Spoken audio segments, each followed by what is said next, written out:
पति के कहने पर पत्नी ने अपने पुराने प्रेमी को, पुराने आशिक को एक सुनसान जगह पर रात में बुला लिया और बुलाने के बाद में उससे वो बात ही कर रही होती है, तभी उसका पति अपने 3 दोस्तों के साथ में वहां पर पहले से मौजूद रहता है और जैसे ही देखता है कि उसका आशिक अब आ चुका है और दोनों के बीच में बातचीत शुरू है, तभी अचानक से वो पीछे से वार कर देता है और वार 1-2 नहीं बल्कि 22 से 25 वार करता है, जिससे उस लड़के की मौके पर ही मौत हो जाती है।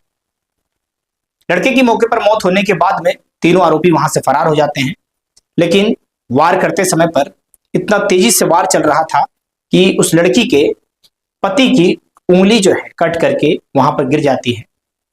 फिर पुलिस जांच पड़ताल करती है तो हैरान कर देने वाला सच सामने आता है। जिससे नमस्कार, मैं श्रवण कुमार और आप देख रहे हैं समृद्ध भारत न्यूज। दोस्तों, ये सच्ची कहानी है।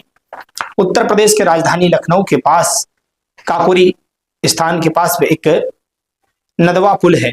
पुल के पास में 2 लाशें पड़ी थी और उन 2 लाशों को देखने के बाद में एक राहगीर वहां से गुजर रहा होता है और जैसे ही वो दोनों लाशों को देखता है, वो थोड़ा सा नजदीक चले जाता है। उसे लगता है कि कोई शराब पिया हुआ व्यक्ति है। जैसे ही उन लाशों को वो पलटता है तो देखता है खून से लथपथ एक व्यक्ति की लाश पूरी खून से लथपथ है और दूसरे व्यक्ति का धड़ जो है सर से अलग है।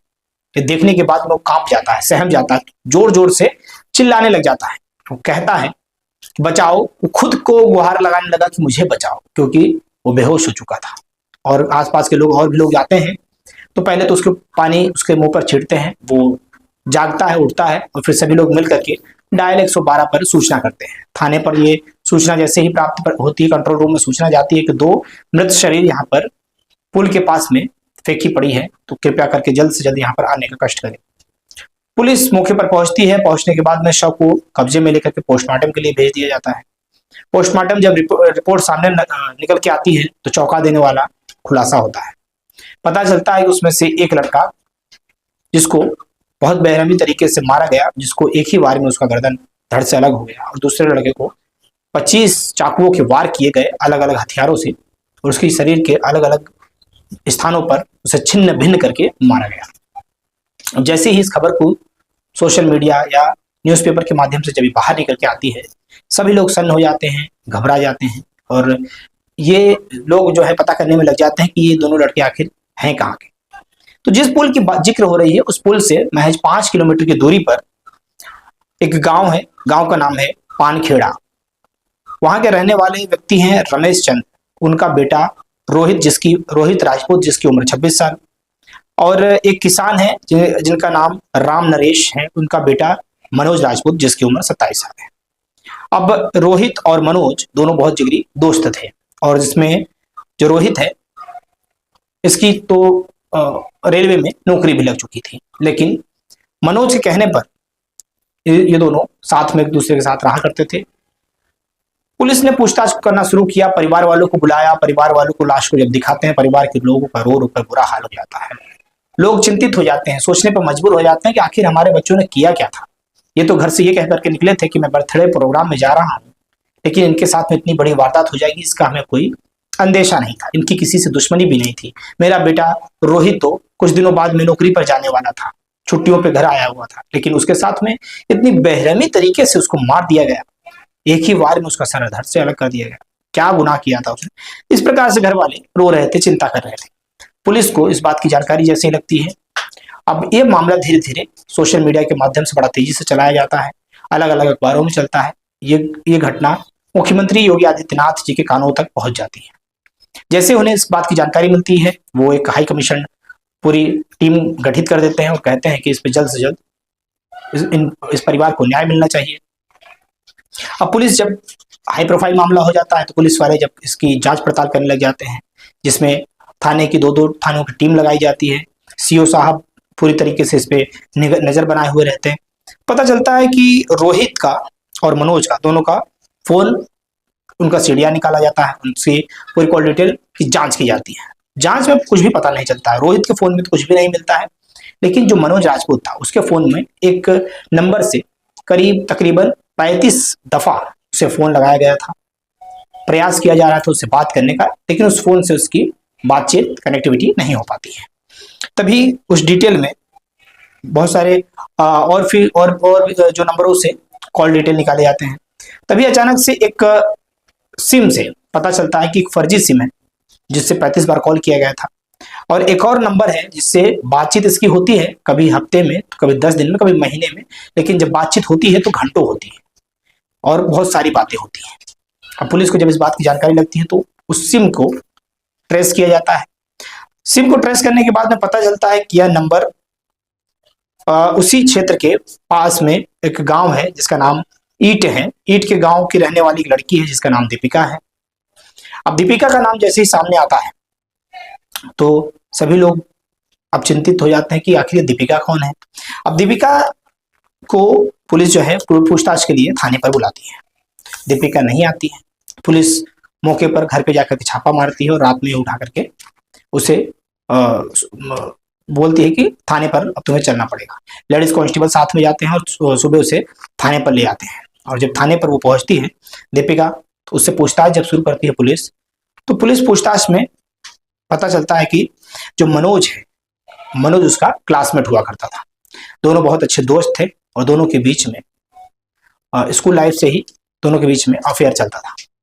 अब इस बात की जानकारी पुलिस वालों को जैसी लगती है, पुलिस का जो शक है वो यकीन बदलने लगता है धीरे धीरे और परत दर परत खुलना शुरू होता है। तो लड़की दीपिका बताती है कि 2018 पुलिस की जब भर्ती निकली थी तो उसमें एक लड़का है जिसका नाम महेंद्र है।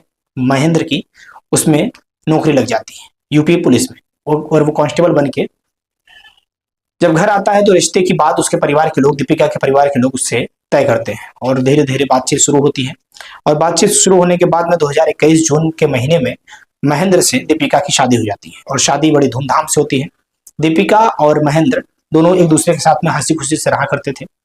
संबंध बहुत अच्छा चल रहा होता है। तभी एक मेले में मनोज की और दीपिका की आमना सामना हो जाता है। मेले में वो दोनों जाते हैं और जैसे ही झूले पर चढ़ने वाले होते हैं तभी मनोज और दीपिका एक साथ उस झूले पर जाते हैं और दोनों को पुरानी यादें ताजा हो जाती है। दोनों एक दूसरे से बातचीत करने लग जाते हैं और बातचीत करके जब वो मनोज दीपिका के साथ में आता है, आइसक्रीम वगैरह चाट वगैरह सब खाते पीते हैं और उसके बाद में दोनों एक दूसरे के साथ में घुल मिल जाते हैं, एक दूसरे से नंबर एक्सचेंज कर लेते हैं।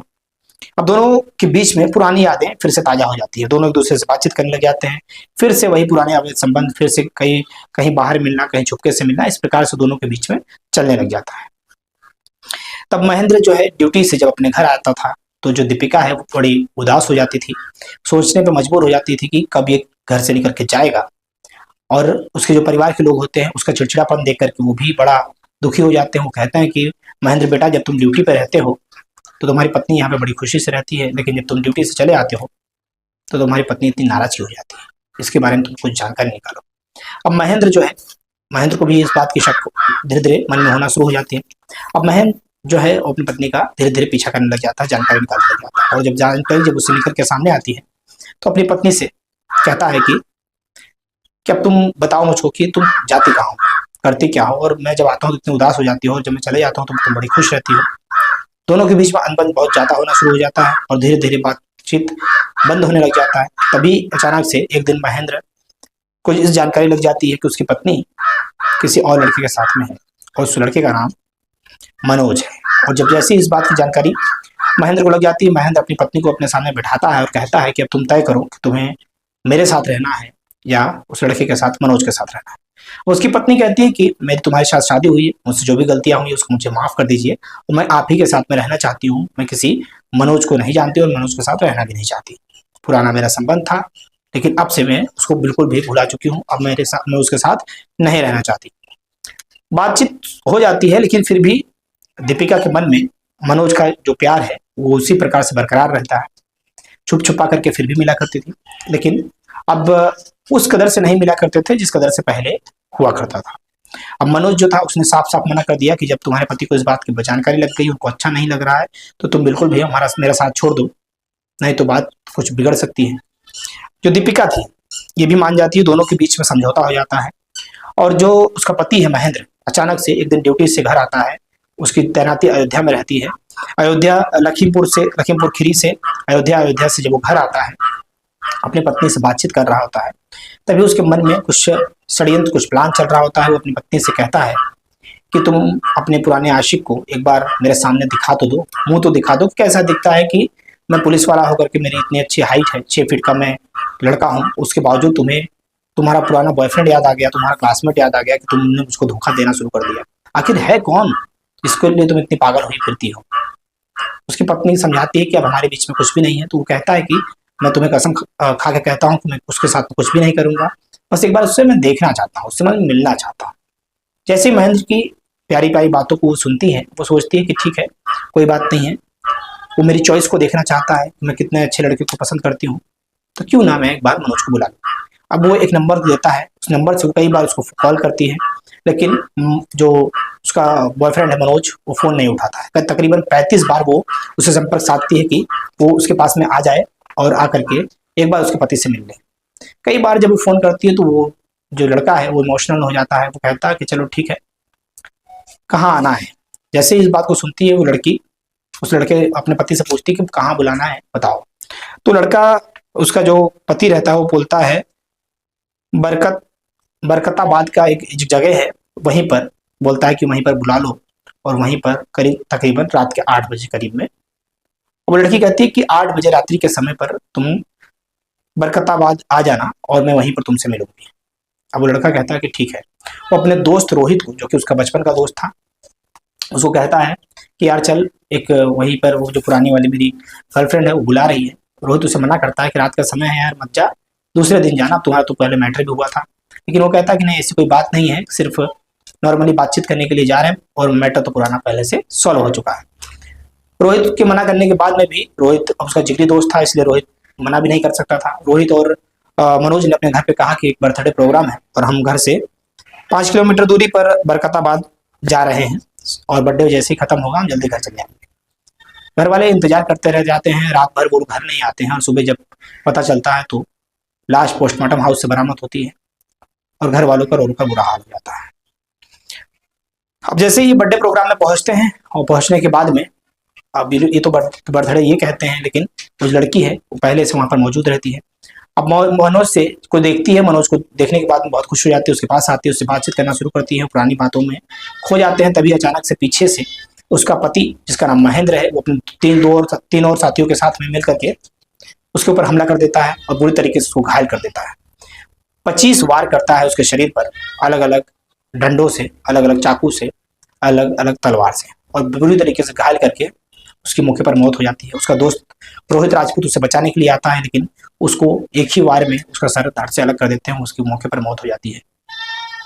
और जैसे ही इस घटना को उसकी जो प्रेमिका रहती है, जिसका नाम दीपिका है, वो देखती है, वो तुरंत रोने लग जाती है, चिल्लाने लग जाती है, चीखने लग जाती है। और वहां पर मौके पर मौजूद जो उसका प्रेमी रहता है, जो उसका पति रहता है महेंद्र, वो मौके से फरार हो जाता है, और तीनों फरार हो जाते हैं। फिर उसके बाद में उसकी जो प्रेमिका रहती है वो भी डर जाती है, वो अपने घर भाग जाती है। सभी मौके से फरार हो जाते हैं, लेकिन इसी दौरान जब वो वार कर रहा होता है तलवार से, चाकुओं से, तो उसके पति की, महेंद्र की, एक उंगली कट करके वहीं पर गिर जाती है। अब वो लाख सबूत छुपाना चाह रहा होता है, लेकिन किसी भी प्रकार से कोई सबूत छुपता नहीं है।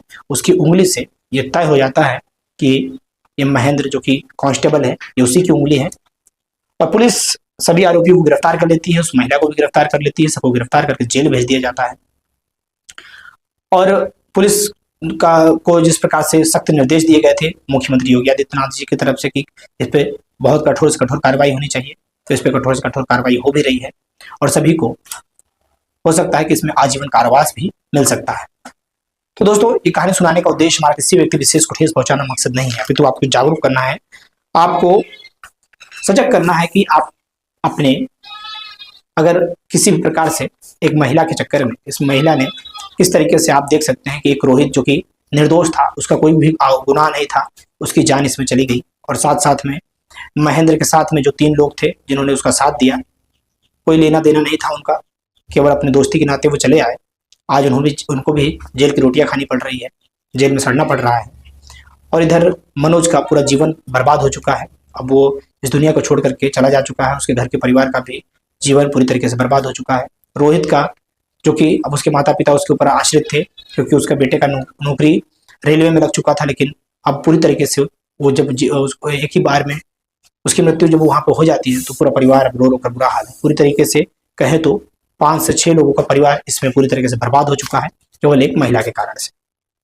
तो दोस्तों आप भी बच के रहें, संभल के रहें, और ऐसे कोई भी अगर आपको पुराने समय की यादों को ताजा करने के लिए रात में बुलाता है तो इस तरीके से आप घर से निकल के ना जाएं। कहानी कैसी लगी प्रतिक्रिया दीजिएगा, कमेंट करिएगा, और ऐसी सच्ची कहानियों को सुनने के लिए चैनल को सब्सक्राइब कीजिएगा। मिलते हैं फिर नेक्स्ट वीडियो में। जय हिंद, जय भारत।